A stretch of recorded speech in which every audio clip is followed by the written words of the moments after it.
Une première table ronde intitulée Développement culturel et développement local en Ile-de-France avec une assez belle parité homme-femme. Ça n'est après tout pas si fréquent, on peut le souligner, puisque nous avons monsieur le directeur de la Caisse d'allocation familiale et sa charmante secrétaire, ainsi que 4 directeurs de centres sociaux et leurs 4 délicieuses animatrices danse. Alors, le premier intervenant s'appelle Monsieur Franck Lepage. Alors, Monsieur Lepage, je lis pour ne pas me tromper. Monsieur Lepage, vous êtes directeur chargé du développement culturel, de la communication, des actions de prospective de formation à la Fédération nationale laïque, pluraliste, cogestionnaire, démocratique de la jeunesse sociale, solidaire, civique, culturelle et citoyenne de France. C'est bien ça, Monsieur Lepage, je ne me suis pas trompé.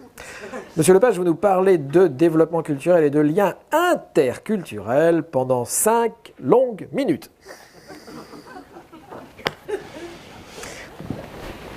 Alors, à ce stade, mesdames, messieurs, deux, trois combines à vous expliquer avant qu'on commence. Vous pouvez vous retrouver dans un colloque, ça peut être utile. Il y a 2-3 règles de base dans les colloques. Première règle, on va dans un colloque pour être d'accord. Un colloque, ça sert à manifester au pouvoir qui organise le colloque que vous êtes d'accord avec lui. Donc vous n'avez absolument jamais à faire l'expression du moindre désaccord. C'est extrêmement mal vu. Donc vous évitez les trucs de débutants, s'il vous plaît, du genre « je suis absolument pas d'accord avec ce que vient de dire le maire ».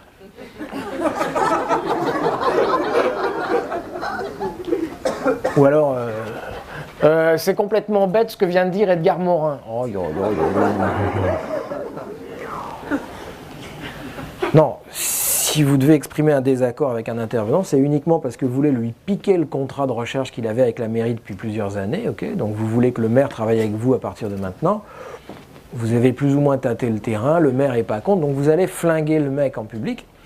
Mais quand on descend quelqu'un dans un colloque, excusez-moi, mais on respecte la convention du colloque. On le laisse parler, on s'arrange pour passer après lui. Ensuite, quand c'est son tour, on dit « Monsieur le Président, Monsieur le représentant du Conseil général, Mesdames, Messieurs, je suis tout à fait d'accord avec ce que vient de dire l'intervenant précédent. Simplement, comme il a manqué de temps, il n'a pas pu revenir sur cette notion qui, moi, me paraît fondamentale. » Et là, le mec est sabré.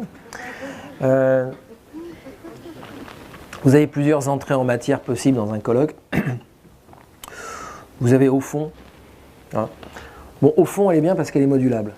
Par exemple, si c'est un colloque ministère de la Culture sur, je sais pas, violence et banlieue, bah, si c'est un colloque ministère de la Culture, évidemment, vite au fond. Au fond, on peut se demander, mesdames, messieurs, si la violence dans les banlieues est une question de délinquance. Est-ce que ça ne serait pas plus profondément une question de nature culturelle? Oui. Alors regardez bien, la même question, mais vous êtes invité à vous exprimer dans un colloque de ministère de l'Intérieur ou de la Justice, enfin bref. Donc là, évidemment, vous dites au fond. Au fond, mesdames, messieurs, on peut se demander si la question de la violence dans les banlieues est une question culturelle. Est-ce que ça ne serait pas plus profondément, plus simplement, un problème de délinquance? Oui.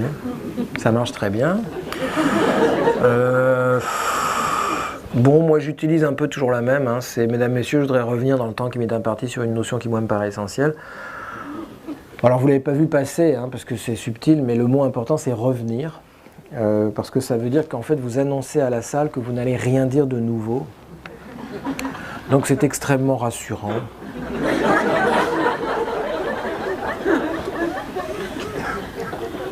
Voilà, et puis vous avez, pour faire un colloque, vous avez besoin de 6-8 mots maximum qui ne veulent strictement rien dire. Alors, c'est ceux avec lesquels vous obtenez des subventions, on est d'accord. Il y avait un philosophe en 68 qui s'appelait Marcuse. Et Marcuse est le premier qui a compris ça. Qui a compris qu'il était en train de se passer quelque chose dans le langage, quelque chose qui venait des États-Unis. Et que, selon lui, nous étions en train de vivre en 68 dans le monde riche. Ça a pété dans l'ensemble du monde capitaliste, hein, pas seulement en France. En France, ça a été gentil. Il y a eu des morts au Mexique, au Japon, en Allemagne, aux États-Unis. Ça a chauffé, hein, 68. Nous étions en train de vivre en 68 la toute dernière critique efficace du capitalisme. Marcuse disait il y aura d'autres critiques, mais elles seront totalement inefficaces parce qu'on est en train de nous enlever tous les mots qui nous permettaient de nommer et donc de penser négativement le capitalisme. Et qu'on nous les remplace par des mots qui ne le désignent plus que positivement. Il est bien évident que quand le capitalisme s'appelle développement, ben du coup il y en a qui voudraient que ça soit durable.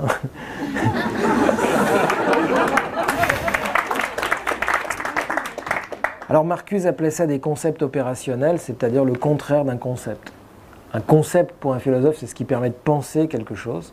Un concept opérationnel, c'est ce qui sert à agir au service d'un pouvoir sans pouvoir penser ce qu'on agit. C'est un concept opérationnel.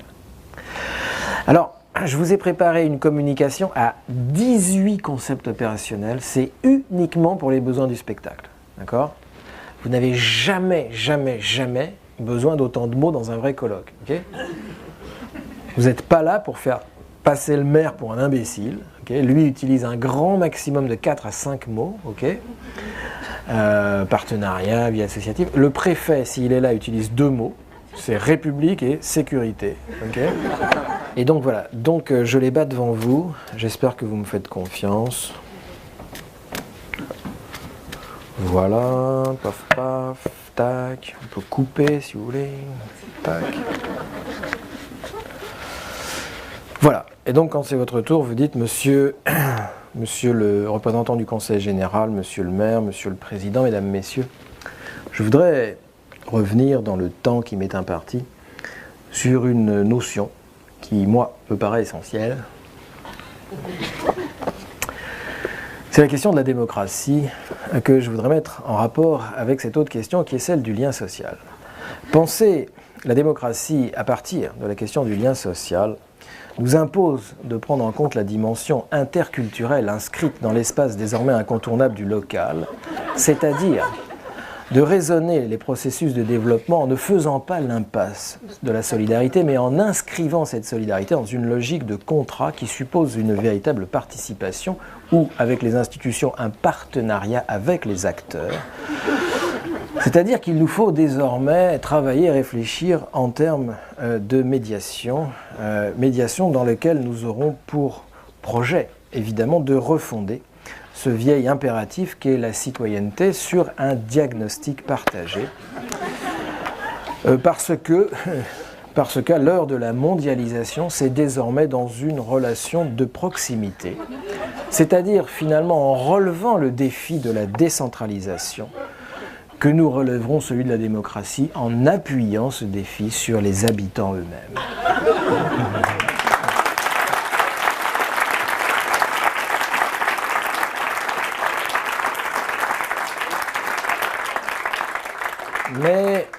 Mais je voudrais dire tout de suite une deuxième chose.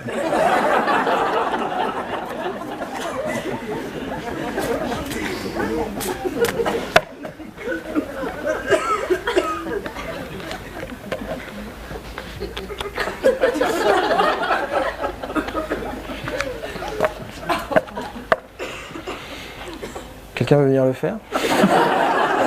Ça marche tout seul, hein ? Cette deuxième chose, c'est que, au fond, comme l'a dit avec beaucoup de justesse un intervenant précédent, lorsqu'il a... Ah merde. Comme l'a dit un intervenant précédent, lorsqu'il a quant à lui plutôt insisté sur la question du diagnostic partagé, c'est que ce que j'appelle devant vous contrat de solidarité, à l'heure de la mondialisation, je l'ai dit, ça veut dire de repenser la citoyenneté en demandant aux gens, c'est vrai, de faire des projets. Mais pourquoi est-ce qu'on leur demande de faire des projets ? Mais tout simplement, parce que la démocratie, ça ne tombe pas du ciel. La démocratie, c'est réel. La démocratie, aujourd'hui, dans nos cités, c'est la question interculturelle. Dans l'espace...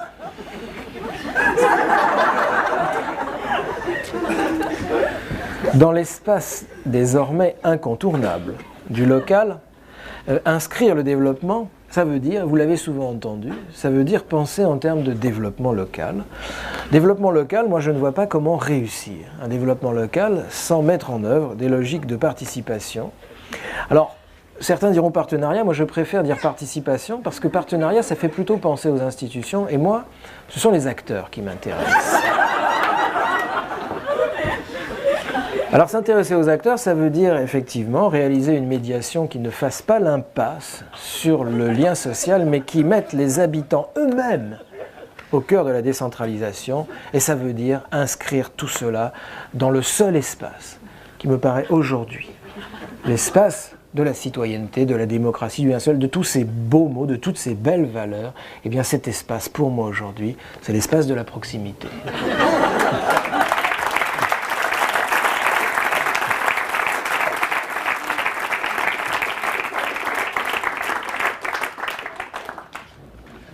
Alors, dans un colloque, vous savez qu'on passe la parole à la salle pour les questions. Alors, il faut que vous sachiez que dans un colloque, il n'y a jamais de première question. Il y a toujours un grand silence et on passe tout de suite à la deuxième question. Alors, la deuxième question n'est pas une question. C'est toujours une intervention d'un président associatif qui voudrait faire remarquer au maire que sa place aurait dû être à la tribune. Et alors il va redire ça, tout ça là, comme ça, dans un ordre encore différent. Vous voyez, ça va durer 1 heure au micro. Et voilà. Après quoi, on a un jeu de questions sans aucun danger jusqu'à l'heure du déjeuner. Alors, je vous assure, je ne suis pas un adepte du théâtre de participation des spectateurs, mais si quelqu'un d'entre vous acceptait de me tirer 2 papiers pour me poser une question, il regrette de s'être assis au premier rang, mais les deuxièmes rangs ne sont pas mieux épargnés. Est-ce que quelqu'un veut me tirer 2 papiers pour me bricoler une question avec ces 2 mots? Ça marche tout seul, hein. Merci, c'est gentil. Oui, vous faites la question de n'importe quel sens, je vous assure. Ça va être passionnant. Vous pouvez vous faire aider si vous séchez, mais enfin je crois pas.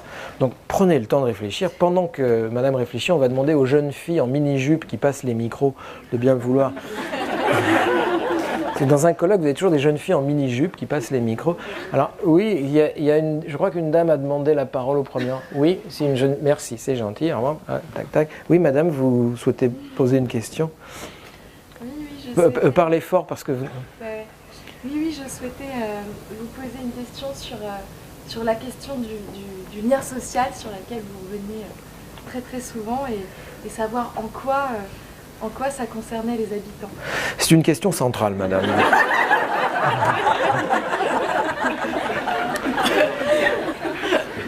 C'est la question centrale. Moi, je suis très heureux, madame, que vous ayez posé cette question. Alors, vous vous en doutez, j'ai bien une réponse, mais je préférais que ce soit la salle qui vous réponde. Donc, si quelqu'un voulait tirer 2 papiers pour faire une réponse à madame... Quelqu'un se sent de faire une réponse à madame? Non, avec 2 papiers? Non. Merci. Donc vous prenez 2 papiers. Je vous rappelle, la question de madame, c'est les habitants, comment prendre en compte la question du lien social, qu'est-ce que ça veut dire pour les habitants, le lien social. C'est une question fondamentale. Moi, c'est la question centrale. Oui, monsieur, vous souhaitez répondre à madame, oui? Oui, je pense que, a priori, le projet est au cœur du processus de décentralisation. Absolument.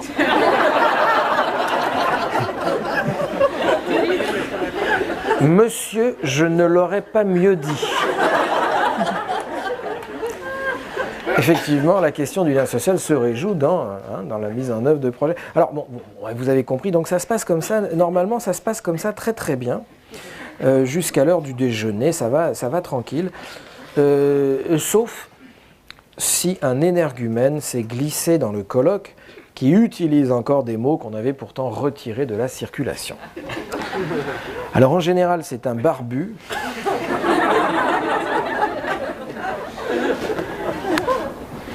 Vous voulez bien faire le barbu, monsieur? Je vous en donne 15, j'en ai pas beaucoup. Vous me posez une question. Alors, pendant que vous réfléchissez, alors, règle numéro 1 du colloque, quand un barbu demande le micro, ça craint. Et donc, tout votre savoir-faire, ça va être d'empêcher les barbus de choper le micro, tu vois. Donc les mecs vont lever la main pendant des heures et vous êtes toujours filé à quelqu'un d'autre. Enfin, des fois ça marche pas. Des fois le mec le chope au passage. Donc là vous vous préparez. Oui monsieur, vous souhaitez poser une question, oui. Et tous ces jolis mots, mais où est la lutte des classes en fait? C'est parti. Donc monsieur demande et la lutte des classes dans tout ça. Alors il faut faire très très gaffe avec ce genre de conneries parce que c'est très contagieux. C'est-à-dire que quand il y en a un qui se remet à penser, ça donne aux autres envie de faire pareil. Et donc il faut vraiment tuer ça dans l'œuf, hein, je veux dire. Alors en général on fait comme j'ai fait, on dit écoutez monsieur j'entends votre question, je préfère que ce soit la salle qui vous réponde. Alors comme normalement ils sont tous venus failloter le maire, ils vont s'occuper à votre place de lyncher le mec, vous voyez. Ah, c'est pas possible, entendre des conneries comme ça encore aujourd'hui, bon, vous laissez faire, le type se fait démolir en public, plus personne lui adressera la parole au kir royal. Mais enfin, vous n'avez pas toujours le temps, et si un deuxième prend le micro, donc là vous êtes mort, alors je vais faire le deuxième, hein, ça va être plus simple, c'est oui, je suis parfaitement heureux d'entendre la question du monsieur Barbu au premier rang, là, parce que ça fait un moment que je vous écoute, là, moi je comprends plus rien, alors vous parlez de partenariat, alors je suppose que pour vous il n'y a plus d'exploitation dans les entreprises, ça y est, on est tous devenus des partenaires, il n'y a plus de domination dans cette société, hein, ça y est, l'égalité est réalisée, hein, je sais pas, quand on vous écoute, ils s'achètent des godasses à 1000 balles, mais alors c'est sûrement du fun et de la créativité, c'est pas de l'aliénation dans la consommation, et puis alors, je sais pas, moi vous êtes sociologue, donc vous devez être de gauche, alors il y a un mot que j'ai pas entendu, mais enfin on m'a peut-être pas prévenu, j'ai dû rater un métro, est-ce que vous pouvez me répondre à ma question s'il vous plaît, est-ce que pour vous, s'il vous plaît, oui ou non, la révolution est-elle toujours à l'ordre du jour?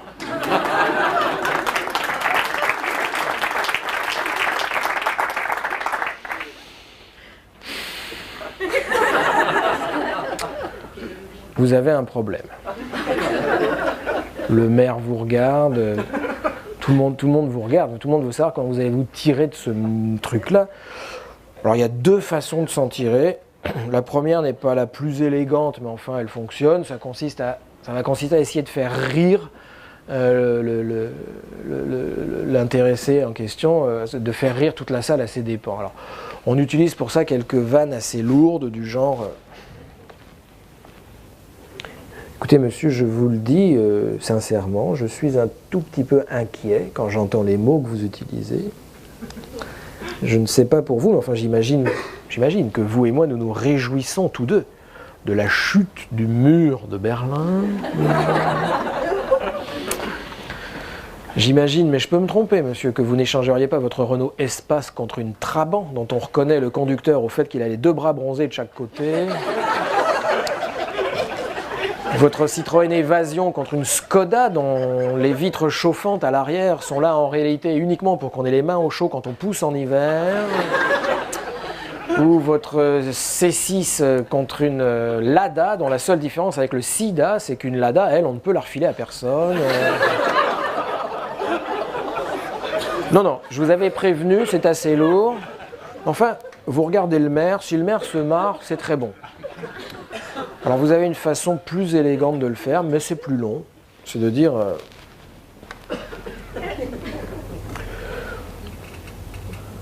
J'entends votre question, monsieur, je ne vais pas me dérober à la question. Je connais les mots que vous utilisez, monsieur, je les ai moi-même utilisés autrefois.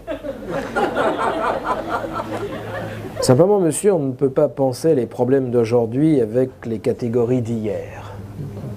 Je ne sais pas si vous avez déjà entendu cette idiotie. Vous connaissez ça? Si on ne pouvait pas penser les problèmes d'aujourd'hui avec les catégories d'hier, on ne pourrait plus penser du tout. Platon, Aristote, Freud, Socrate, Nietzsche, d'accord? Non, vous comprenez bien que cette phrase s'adresse exclusivement à la catégorie du marxisme, d'accord? Comme seule catégorie connue aujourd'hui, d'accord? De démontage scientifique du capitalisme et de l'économie politique capitaliste. Et donc, monsieur, moi, je ne suis pas philosophe, je suis sociologue. Je ne parle pas du monde tel qu'il devrait être, je parle du monde tel qu'il est. Et mon travail consiste à observer le comportement des acteurs, c'est-à-dire vous, mesdames, messieurs, et j'observe qu'à part monsieur, peut-être, les acteurs ne font plus guère allusion à ce type de vocabulaire.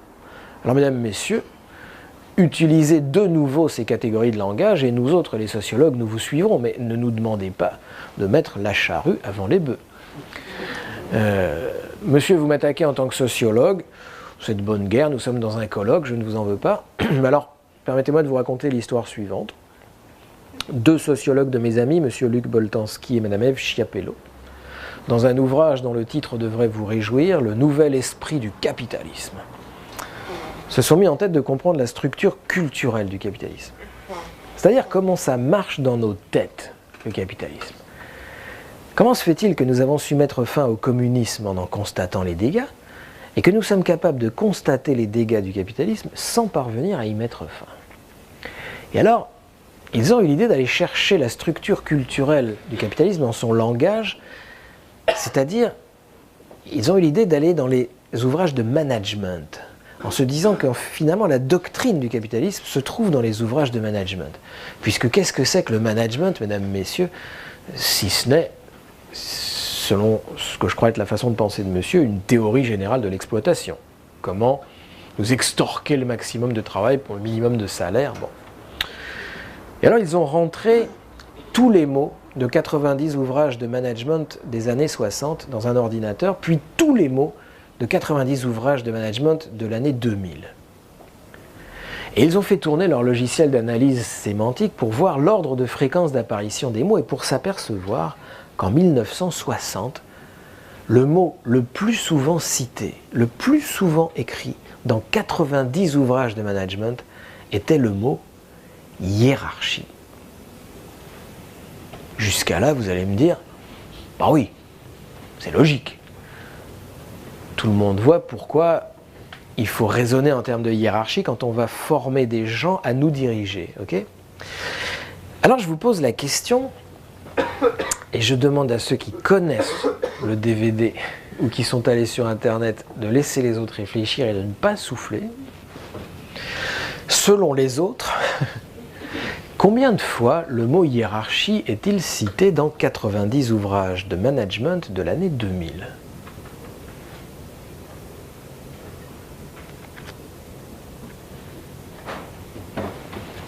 J'ai tout mon temps.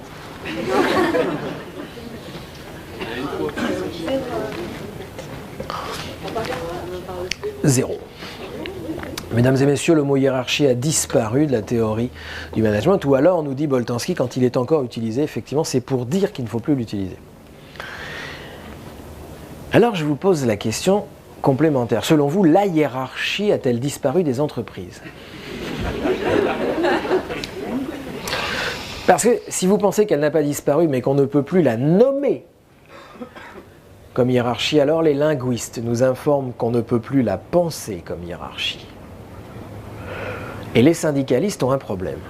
Parce qu'autant on peut mobiliser un collectif de travailleurs contre une hiérarchie, autant il est extrêmement malaisé, pour ne pas dire impossible, de mobiliser des individus contre ce qui tient lieu désormais de hiérarchie, mais n'emporte pas le nom, mesdames et messieurs, quel est selon vous, et on ne souffle pas, quel est selon vous le mot qui arrive number one dans 90 ouvrages de management d'aujourd'hui? Allez-y, balancez-moi des mots. Partenariat, participation, ouais, c'est pas celui-là, mais c'est l'idée. Collaborateur, partenariat, participation, collaborateur. Évaluation. Regardez ce qui se passe. C'est très intéressant parce que ça se passe comme ça tous les soirs. Ça fait 250 fois que je tourne cette conférence et tous ces mots-là sont immédiatement trouvés. Ça veut dire que vous les identifiez comme des pièges à cons. Okay ? Vous n'êtes pas dupes. Partenariat, quand la banque vous dit qu'elle est votre partenaire, ça va. Collaborateur à 1 300 € par mois, ça va. Okay ? Donc tout ça. Directeur des ressources humaines, tout ça vous savez.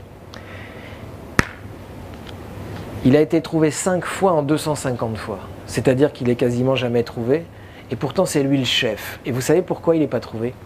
C'est la définition même d'une idéologie dominante. C'est d'être absolument imperceptible et invisible en tant qu'idéologie. Elle est occultée à la conscience. Ce qui fait que c'est une idéologie, c'est qu'on ne la perçoit pas comme idéologique. Elle se présente comme naturelle. Mesdames et messieurs, je vous présente le prince noir. Permettez-moi de vous présenter notre ennemi commun.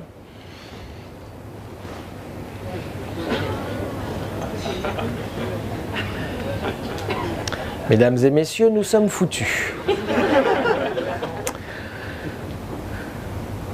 Si nous ne parvenons pas à remettre cette saleté dans la boîte dont elle n'aurait jamais dû sortir il y a à peine une génération, milieu des années 80, ce mot est tellement positif. Nous disons de jeunes aujourd'hui qu'ils n'ont pas de projet. Nous disons de vieux qu'ils n'ont pas de projet. Nous disons de malades qu'ils n'ont pas de projet. Nous soumettons l'allocation de certains droits au fait de déposer préalablement un projet. Nous demandons à des handicapés de faire des projets. Nous demandons à des prisonniers de faire des projets. Les seuls à qui on ne demande pas de projet, ce sont les riches. C'est très curieux. Aujourd'hui, une femme qui accouche depuis 1 an doit faire un projet de naissance. En prison, ils ont un projet de détention et un projet de réinsertion.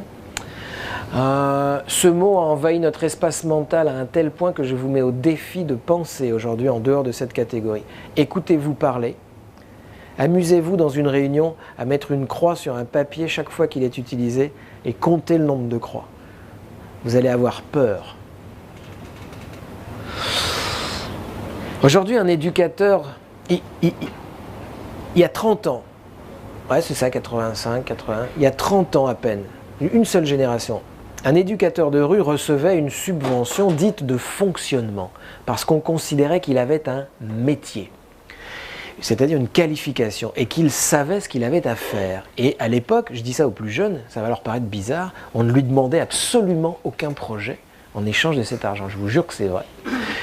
On lui donnait de l'argent et on lui redonnait. Ça ne veut pas dire qu'on ne contrôlait pas ce qu'il faisait. Il y avait un contrôle, évidemment, a posteriori, mais pas a priori. Et donc cet éducateur, il faisait ce qu'il voulait avec cet argent. On lui faisait confiance parce qu'il avait un métier. Et donc il savait qu'il pouvait travailler politiquement, c'est-à-dire dans la durée, parce qu'on ne change pas la mentalité d'un groupe de jeunes sur un quartier à moins de 7-8 ans de travail. Aujourd'hui, ce même éducateur, vous savez comme moi comment ça va se passer. Il va devoir déposer un projet. Ce projet va durer très exactement 1 an. Ce projet aura un début, mais surtout il aura une fin. Ce projet sera évalué positivement, même s'il a complètement raté. Ce projet, il sera en train de préparer le projet suivant quand celui-là ne sera pas fini. Le projet suivant sera avec d'autres jeunes. C'est ça qui est important aussi. Bref, cet éducateur ne se rend pas compte, quand il fait ça, qu'il est en train de fabriquer un produit. Parce que vous l'aurez peut-être compris, lorsque nous disons aujourd'hui que nous devons avoir un projet de vie, c'est que manifestement vivre ne suffit plus et qu'il nous faut manifester par notre façon de vivre un processus productif permanent. Projet, ça veut dire produit, sans que nous ne nous en rendions compte. Cet éducateur est en train de préparer le terrain pour une marchandisation généralisée de tout son secteur. D'accord ? Selon la définition marxiste de la marchandise, une marchandise est un bien ou un service réalisé dans des conditions professionnelles qui testent sa pertinence sur un marché contre un bien ou un service équivalent. Et bien c'est exactement ce qu'on est en train de nous faire faire depuis 30 ans avec ça. Aujourd'hui, tous les métiers sont touchés par ce truc-là. Vous savez comment est montée une voiture aujourd'hui ? Il y a le projet phare, le projet direction, le projet carrosserie, et puis on peut tout éclater dans des pays différents, etc. Et c'est la totalité de nos métiers qui sont en train de fonctionner de cette façon-là. L'école est complètement touchée par ce truc-là. Ils doivent faire des projets d'école. Projets d'école, ils auraient dû dire, c'est complètement idiot, notre projet, c'est d'éduquer les enfants. Au lieu de ça, ils ont accepté de rentrer dans cette logique, et aujourd'hui, ils sont tout étonnés de voir qu'on s'amuse à noter les établissements entre eux maintenant. Bref, il va falloir apprendre à nous débarrasser de cette saleté. Le mot en soi n'est pas gênant, il est même très positif, c'est bien pour ça qu'il fonctionne. Hein. Moi, on est tous d'accord pour avoir des projets de vacances, ok, bon. Moi, j'ai un projet politique, par exemple, c'est la Révolution. Oui, bon, voilà. Mais, et donc, mesdames, messieurs, il va falloir apprendre à nous débarrasser de ça. Mais ça ne va pas être facile parce que ce sont tous des mots positifs. Et comment est-ce qu'on se bat contre des mots positifs? Eh bien, nous n'avons pas encore commencé à inventer les stratégies de résistance sur ces trucs-là. Comment est-ce qu'on se bat contre la démarche qualité? Vous êtes contre la qualité, vous? Vous êtes fous? Comment est-ce qu'on se bat contre l'harmonisation des diplômes qui transforme le dernier bastion de la pensée critique, la licence de sociologie en France, en licence de management des entreprises sociales? Comment est-ce qu'on se bat contre... Vous comprenez ce que je veux dire? Comment on se bat contre des mots positifs? Alors moi je vous fais une proposition, mesdames, messieurs, ici, dans ce secteur, je vous propose que plus vous fassiez savoir à vos financeurs que plus jamais vous ne déposerez de projet, mais que vous voulez quand même l'argent. Et que vous êtes prêt à expliquer pourquoi. Et que vous en avez marre de faire la démonstration de votre utilité sociale à chaque nouveau projet, d'accord? Bref. Voilà, monsieur, j'aurais aimé parler avec vous des heures encore, mais enfin, même les révolutionnaires sont parfois obligés de respecter les horaires. Et donc, je vais demander à Ivan, à la régie, de bien vouloir envoyer discrètement, sans que personne ne s'en rende compte, la petite musique qui signale qu'il reste 5 minutes de spectacle. Et je vais vous délivrer mon message final. Mesdames, messieurs, le capitalisme est une saloperie. Bon, mais ça, vous le savez. Vous le savez à cause du trou dans la couche d'ozone, à cause du pillage des pays du Sud, à cause des millions de chômeurs dans le 4e pays le plus riche du monde, la France. Tout ça, vous le savez. Mais c'est une saloperie pour une autre raison, c'est que ce foutu système parvient à se faire aimer par nous, alors même que nous croyons l'attaquer. Et qu'il utilise pour cela des trucs et des astuces de langage qui mobilisent notre générosité à son service. Mesdames et messieurs, lorsqu'on se bat pour faire du développement local, du développement culturel, du lien social, je voudrais ici que quelqu'un m'explique ce que c'est que du lien social. Je sais ce que c'est que du lien politique encore, je sais ce que c'est que du maintien de l'ordre, mais du lien social. Qui détruit du lien social à Clermont-Ferrand? Est-ce que c'est Karim qui raye une BMW neuve avec sa clé? Ou est-ce que c'est monsieur Michelin qui licencie 7000 pères de famille l'année de ses bénéfices records à Clermont-Ferrand? Qui détruit du lien social à Clermont-Ferrand? Et qu'est-ce que c'est que cette connerie de lien social qu'il faudrait qu'on aille restaurer au service du capitalisme? Depuis quand on doit faire du macramé social pour le capitalisme? On nous a volé des mots. Mesdames et messieurs, on nous a volé des mots et on nous a refilé à la place de la camelote, de la verroterie, de la pacotille. Et il va falloir apprendre à nous battre sur les mots, et ça ne va pas être une mince affaire parce que ce sont des mots positifs. Mademoiselle Faure, c'est un peu à cause de vous tout ça. Parce que moi, avant de vous rencontrer, je n'avais pas de problème avec ces mots. J'avais pas de problème avec le mot culture, par exemple. Et puis, vous m'avez raconté ce que vous aviez essayé de faire avec le mot culture et ce qu'ils avaient fait avec ce que vous aviez essayé de faire. Et puis vous êtes morte, 3 ans après m'avoir reçue. Et moi, mademoiselle, je fais quoi avec cette histoire? Vous m'avez transmis un bien curieux héritage, mademoiselle. Vous m'avez donné des petites graines. Je suis venu les semer ce soir à Paris, dans le 18e. Peut-être que quelqu'un arrivera à faire un oignon avec ça. J'en sais rien. Je voulais vous remercier de m'avoir reçu. Je voulais vous remercier de m'avoir raconté votre histoire. Je voulais vous demander pardon de vous avoir appelé monsieur parce que j'aurais préféré que vous me laissiez vous enregistrer. Je voulais vous dire que vous aviez tort. Quand vous m'avez dit l'éducation populaire, monsieur, ça n'intéresse plus personne. Écoutez, regardez, ils sont là, ils sont restés jusqu'au bout. Vous m'avez raconté un truc incroyable ce jour-là, mademoiselle. Vous m'avez raconté que vous aviez fait 200 km dans le désert pour lire un livre à des Arabes. Le vieil homme et la mer. Et moi, je vous ai dit, mais quelle drôle d'idée, mais pourquoi vous avez fait un truc pareil? Et vous m'avez regardé avec un air tellement triste. Tellement triste. Et vous m'avez dit, mais monsieur, l'ardeur, ça compte, non? Alors, ça ne compte pas, l'ardeur. Sur le moment, mademoiselle, j'ai trouvé le mot un peu désuet. Et puis j'y réfléchis depuis. Et je crois que vous aviez raison. L'ardeur, ça compte. Et puis, maintenant que vous êtes sous la terre, mademoiselle, est-ce que vous pourriez m'expliquer pour les oignons, parce que je sème des graines, j'arrose, mais alors, ils montent en graines, je n'arrive pas à les rattraper.